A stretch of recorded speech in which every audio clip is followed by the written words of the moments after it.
Right then, listen up.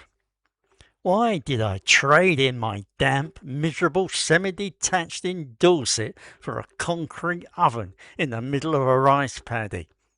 What possessed me, a man who cannot even be bothered to change a light bulb, to build a massive, sprawling house in a country where the sun is a weapon and the rain is a wrecking ball?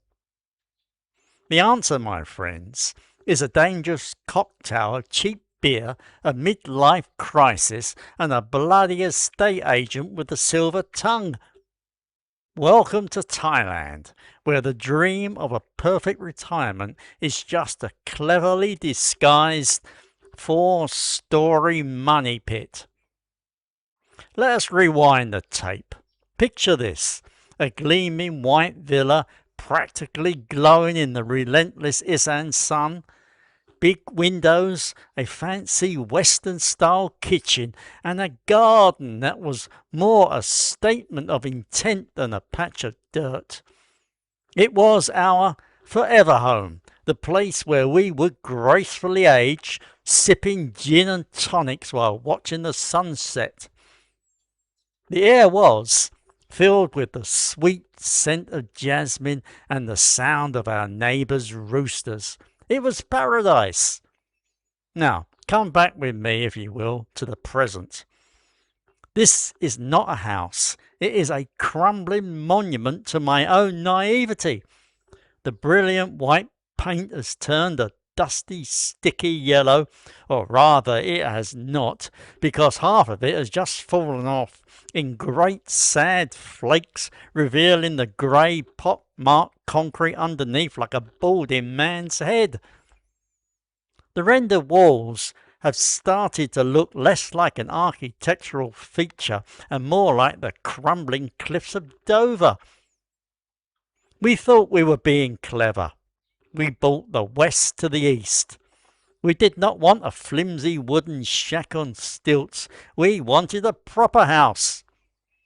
What we did not account for was that a brick and mortar house, designed for a mild British climate, stands about as much chance against the Thai monsoon as a paper hat in a hurricane. The sun out here is not just a bright light, it is a vindictive presence. The UV index is so high it feels like God has turned on a giant, angry hairdryer and is pointing it directly at my house. This relentless bastard of a sun turns your premium, imported, weatherproof paint into fine powder with a single hot season. I swear you can hear the colour fading at 2 p.m. Then you have the heat itself. The concrete expands, groaning and cracking under the stress. My south-facing wall now looks like a Google Maps satellite image of a river delta covered in a spider web of tiny hairline fractures. I was not building a house, I was constructing a giant concrete kiln. Then the rain. Oh, the glorious, life-giving monsoon rain.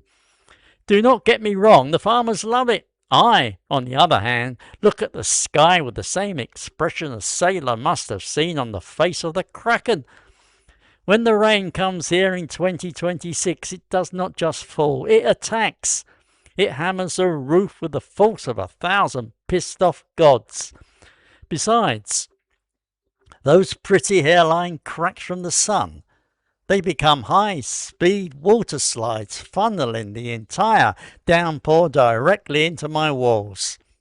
It is a preserve engineering marvel, really. My walls do not just let water in, they actively collect it, letting it run down the rotting foundations and causing a rising damp that is slowly, inexorably sending black mould creeping up behind my furniture like a Victorian ghost story. Nevertheless, the sun and the rain are just the visible threats, the snipers. The real war is being fought underground, silently, mercilessly, by an army of tiny six-legged bastards. We call them termites. The Thais have a more polite name, but my language around them has become decidedly less so. You see, when you build a Western house on a slab foundation, you are essentially laying out a welcome mat for every subterranean termite within a 5-kilometre radius. We had invested in the fancy pre-construction chemicals, the barrier that was supposed to protect the house for a decade. I am convinced the termites use it as a seasoning, a little pre-dinner rub before they begin their feast. The speed at which they can demolish a house is truly terrifying.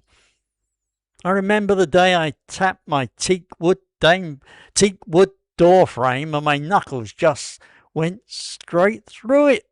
It was hollow, completely hollow, like a chocolate Easter bunny, but far, far less delicious. They had eaten the bloody thing from the inside out, leaving nothing but a paper-thin veneer of luxury wood. Now, to prevent this, we have been forced into a pact with the devil, or, more accurately, a very expensive pest control company. We have modern baiting systems, solar-powered little death traps that bleep every time a termite has a snack, and a Cavorian injection of poison is sent to the colony. It is high-tech, it is expensive, and I spend my days checking these little plastic tombstones, wondering if this month's victory is futile. Now, you might be thinking, well, old boy, just hire someone to fix it. Ah, if only it were that simple. The local builders, bless them, are masters of the quick fix. They understand how to build a house for a Thai climate, bamboo, wood and a thatched roof, a structure that moves with the weather.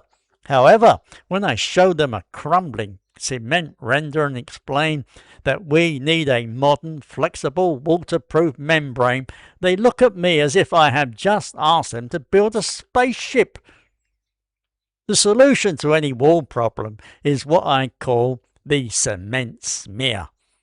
They slap a handful of soggy concrete over the offending crack, smooth it down with a bit of spit, and pronounce it good. It is the same process I used in primary school to fix a broken clay pot. Besides, it is not just the skills gap, it is the materials. To save a few baht, I was advised, like countless others, to use the local cheaper cement and sand. That was a mistake I will be paying for until the day I die or the house collapses on me, whichever comes first. I have now become caught in a tragic cycle of replacing the same parts of the house every 2 years. It is like Groundhog Day, but with more dust and fewer laughs. Let us talk about the elephant in the room, or rather the enormous black hole in my bank account. Can I give you a transparent breakdown of the monthly expenses required just to keep this place from returning to the earth from which it came? There is the pest control bill, the gardener who has to constantly fight the jungle back, the painter who has to come to do the annual patch-up, the handyman for the constant water leaks, the extra electricity for the fans and the dehumidifiers that are fighting a losing battle against the humidity. The list is endless. We thought our retirement budget was generous. Now it is less of a budget and more of a sacrificial offering to a hungry tropical god. What is more, the mental toll. There is a specific soul-crushing exhaustion which comes from living in a permanent construction zone. The constant noise of cracking, the smell of damp, the ever-present anxiety that a new crack has appeared or a puddle has formed. Instead of enjoying my peaceful retirement, I have become a full-time property manager for a building that seems to actively despise me.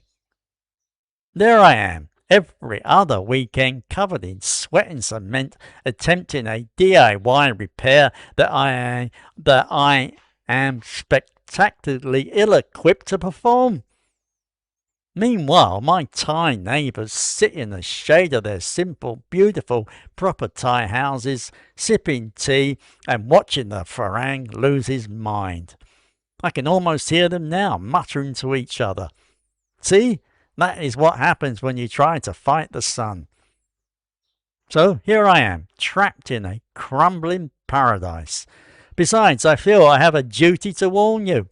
If you are out there still dreaming of your sprawling Isaan villa, stop. Do not buy a single brick until you have truly considered what you are signing up for.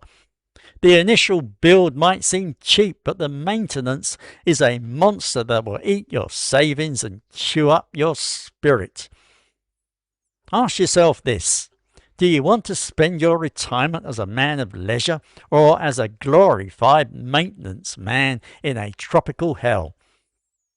The answer, you will find, is probably not the second one. So, what is the alternative? Pivot. Abandon the dead-end quest to conquer the tropics with concrete. Embrace the wisdom of the locals. Build with wood, use stilts to get the floor away from the rising damp and the termites. And design the home to let the breeze through it. It might not have the grandeur of a Western villa, but it will have soul. More importantly, it will be a home which works with its environment, not against it. A house that does not need to be defeated, just enjoyed. If this tower tropical tragedy has resonated with you, or if you have been through a similar nightmare, please do me a favour and smash that like button. It is the only thing which is holding this house together. Besides, if you are about to build a house in Thailand, do not do it. No, seriously, maybe just buy a nice condominium in Bangkok instead. At least there the termites have further to climb. As for me, I have come to a terrifying conclusion. After all the peeling paint, the rotting foundations, and the armies of termites, the most expensive thing I have bought in this country is not a house. It is the education I am getting in just how bloody stupid I can be. Right, I am off to fight a monsoon with a mop. Take care and do try to keep dry. Bye-bye.